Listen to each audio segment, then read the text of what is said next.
안녕하세요. 보내주신 자료들을 쭉 훑어보니까, 용납과 거절이라는 키워드가 계속 눈에 띄더라고요. 네, 맞습니다. 우리 삶이 사실 매 순간 뭔가를 받아들이거나 아니면 밀어내는 그런 선택의 연속이잖아요. 이걸로 한번 깊게 파고 들어가 보면 정말 재밌을 것 같아요. 맞아요. 그 작은 선택들이 하나하나 쌓여서 결국 나라는 사람을 만들고 또 우리 관계를 규정하죠.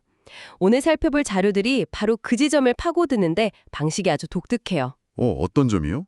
서로 다른 시대에 또 전혀 다른 맥락의 네 가지 성경 본문, 창세기, 마태복음, 에스라, 사도행전의 4장을 용납과 거절이라는 하나의 렌즈로 꿰뚫어보고 있거든요. 와, 네.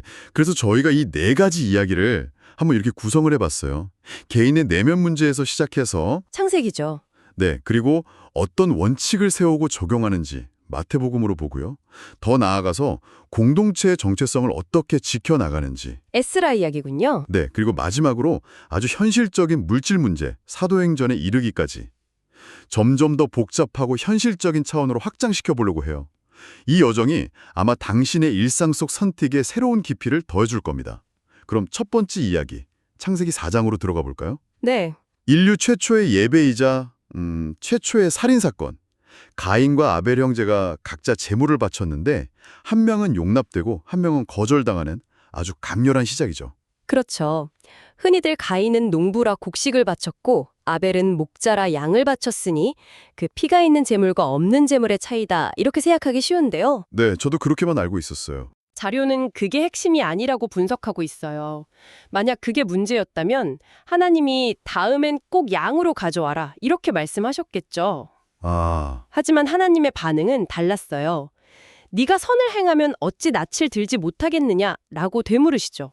그러네요. 그러니까 제물의 종류, 즉 무엇을 가져왔느냐가 아니라 어떻게 가져왔느냐. 그렇죠. 그 태도와 마음의 문제였다는 거네요.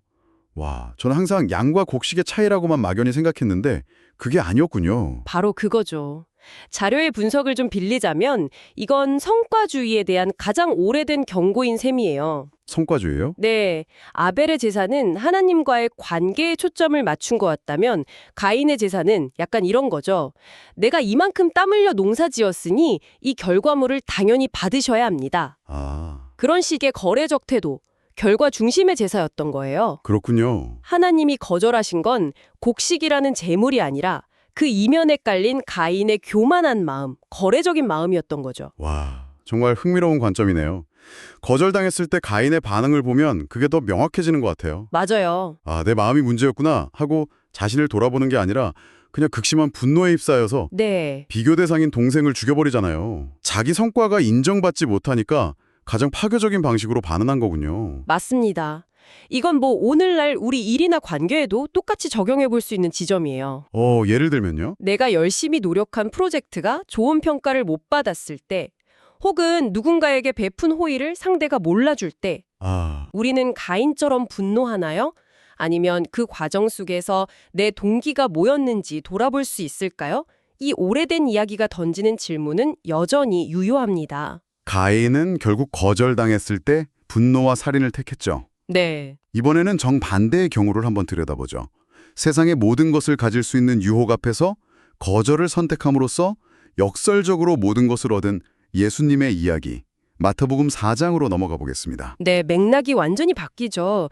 40일을 굶주린 예수님에게 사탄이 나타나서 세 가지 유혹을 합니다. 네, 그렇죠. 첫째, 이 돌들로 떡덩이가 되게 하라. 생존의 유혹이죠. 가장 기본적인 욕구고요. 그렇죠. 둘째는 성전 꼭대기에서 뛰어내리라. 이건 명예와 인정에 대한 유혹. 마지막으로 내게 경배하면 천하 만국을 주겠다. 권력과 통제에 대한 유혹이죠. 이 세 가지가 사실 인간이 가장 넘어가기 쉬운 유혹들의 집약체 같아요. 생존, 명예, 권력. 맞습니다. 그런데 예수님은 이 모든 걸 기록되었으되 라는 말로, 즉 하나님의 말씀이라는 원칙으로 단호하게 거절합니다. 여기서 정말 흥미로운 건 이렇게 단호한 거절 이후의 예수님의 행보가 완전히 용납의 길로 이어진다는 점이에요. 맞아요. 바로 그 지점이 이 장의 핵심입니다. 사탄의 유혹, 그러니까 죄와 잘못된 가치는 타협 없이 거절하시지만 네, 단호하게. 그 직후 갈릴리로 가셔서 어부였던 베드로와 안드레, 야고보와 요한 같은 아주 평범하고 어쩌면 연약한 사람들을 제자로 부르시잖아요. 아, 그들을 공동체 안으로 용납하시는군요. 네, 거절해야 할 것과 용납해야 할 것을 명확하게 구분하신 거예요. 와, 그러니까 무조건 다 받아들이는 게 사랑이 아니고 또 무조건 다 거부하는 게 거룩함이 아니라는 거네요. 그렇죠. 죄는 미워하되 사람을 미워하지 말라는 말처럼 원칙과 가치에 대해서는 단호하게 거절할 줄 알아야 하고 네. 연약한 사람에 대해서는 너그럽게 용납할 줄 아는 분별력. 이 두 가지가 균형을 이룰 때 건강한 삶이 가능하다는 걸 보여주는군요. 네. 많은 경우 우리는 이걸 반대로 하죠. 반대로요? 네.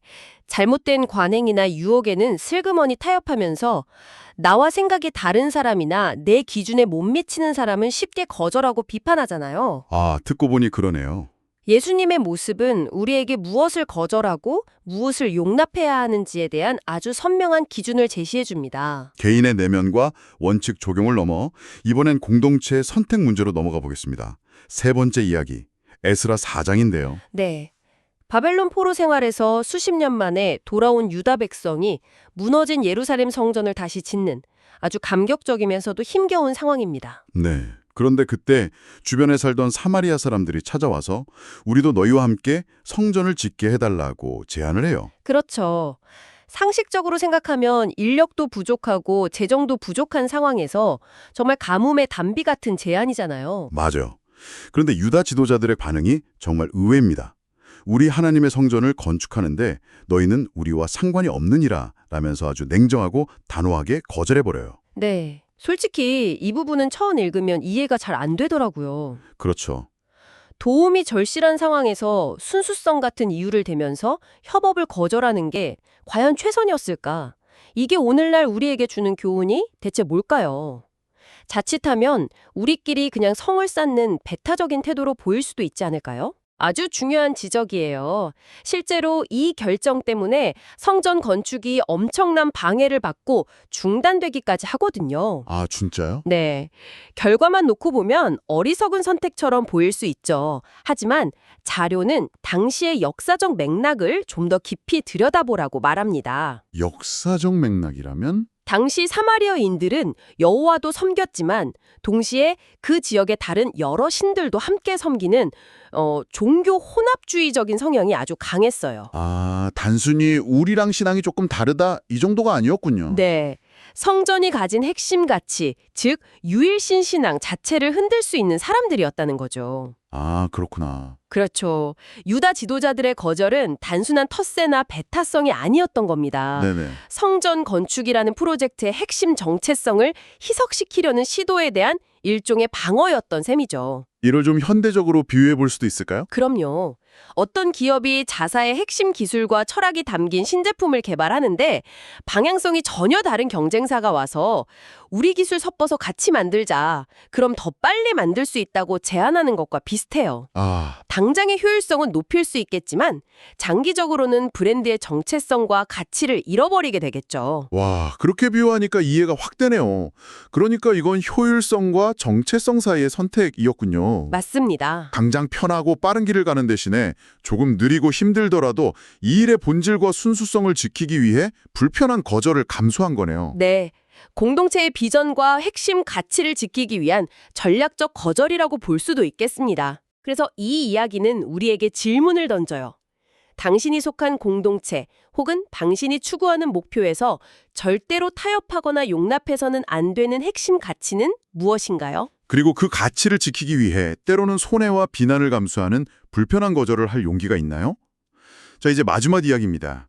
공동체의 가치를 넘어서 아주 현실적이고 민감한 문제, 바로 물질에 대한 용납과 거절을 다루는 사도행전 4장입니다. 이때 초대교회는 모든 물건을 서로 통용하고 제 재물을 조금이라도 자기 것이라 하는 이가 하나도 없는 아주 급진적인 경제 공동체를 이루고 있었습니다. 네. 자기 밭이나 집을 팔아서 그 돈을 사도들 발 앞에 두는 게 하나의 문화였죠. 이런 자발적인 나눔과 헌신은 공동체 안에서 기쁘게 용납되었고요. 그야말로 이상적인 공동체의 모습인데 바로 이 배경 속에서 아나니아와 삽비라라는 부부가 등장하면서 분위기가 완전히 싸늘해지죠. 네, 이 부부도 땅을 판 돈을 가져왔는데 얼마를 몰래 빼돌리고는 이게 전부인 것처럼 거짓말을 합니다. 여기서 중요한 건 베드로가 어찌하여 사탄이 네 마음에 가득하여 내가 성령을 속이고 땅값 얼마를 감추었느냐라고 책망한다는 점이에요. 아, 돈을 일부만 낸 것 자체가 문제가 아니었어요. 얼마를 내는지는 전적으로 그들의 자유였죠. 문제는 금액이 아니라 거짓이었군요. 바로 그거죠. 다른 사람들처럼 존경과 인정을 받고는 싶은데 자신의 것을 다 내놓기는 아까웠던 그 위선적인 마음, 하나님과 공동체를 속이려 했던 그 동기가 문제였던 거네요. 정확합니다. 결국 하나님은 그들의 헌금을 용납하지 않으시고 그 거짓된 동기를 엄중하게 거절하십니다. 이건 마치 요즘 SNS에서 완벽한 기부 인증샷을 올리지만 실제로는 자기 이미지를 포장하기 위한 다른 의도가 있는 사람들을 보는 것 같아요. 네네, 그럴 수 있겠네요. 이 이야기는 물질 앞에서 우리의 태도가 어떠해야 하는지에 대한 강력한 메시지를 던져요.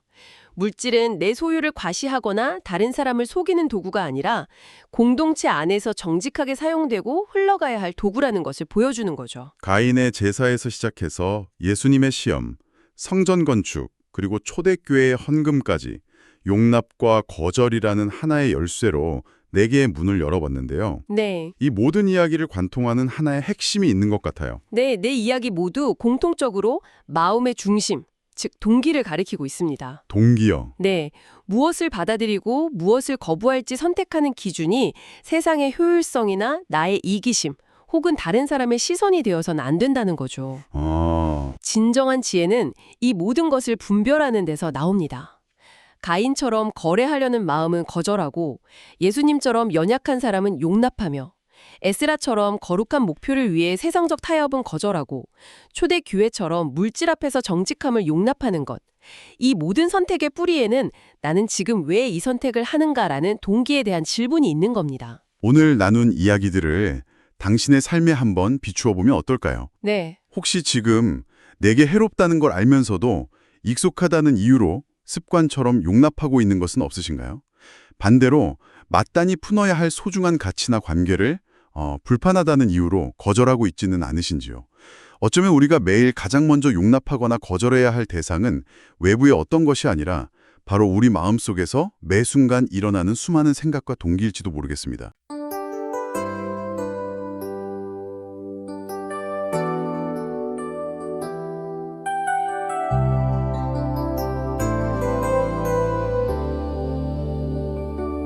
재단 위에 타오르는 2개의 불꽃 속에 하나님은 마음을 보며 받으시고 거절하시네. 아벨의 진실한 제사는 기쁘게 용납하셨으나 가인의 시기 어린 제물은 단호히 거절하셨네. 외적인 형식이 아닌 중심을 보시는 주님 앞에 오늘 나의 예배는 어떤 마음을 담고 있나요? 무엇을 용납하고 무엇을 거절할지 주님의 말씀으로 분별하게 하소서. 시험의 유혹은 단호히 물리치고 연약한 죄인은 따스하게 품으시는 그리스도의 길을 나도 걷게 하소서.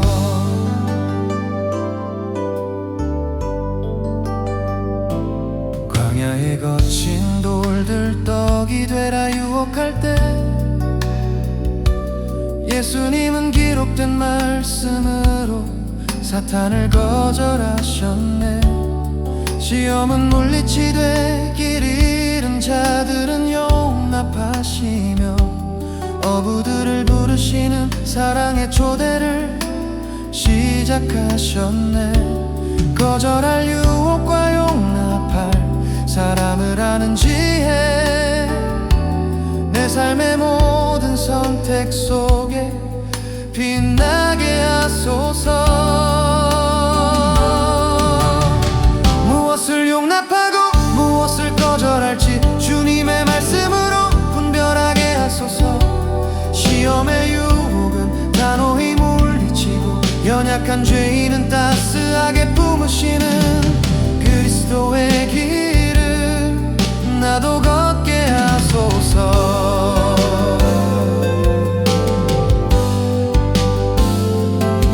무너진 성전터에서 껴들려는 세상의 손길, 유다의 지도자들은 영적 순수를 위해 거절했네. 함께 짓자는 제안보다 더 소중한 것은 거룩함이니 타협의 유혹을 끊고 오직 주의 뜻만 붙드네. 우리 삶의 성전도 정결한 손으로 세워가리라. 성령의 충만함 속에 소유를 나누던 공동체, 가난한 형제들을 사랑으로 용납하며 섬겼네. 그러나 거짓으로 자신을 높이려던 아나니아처럼 물질 앞에 위선은 하나님의 거절 앞에 무너지니 내게 주신 모든 것 하나님의 것임을 고백하며 정직한 나두부로 주의 나라를 세우게 하소서. 죄악된 마음은 매 순간 거절하고 주의 사랑과 진리는 기쁨으로 용납하리. 말씀의 거울 앞에 나를 비추어 보며 가장 지혜로운 선택으로 주께 영광 돌리리.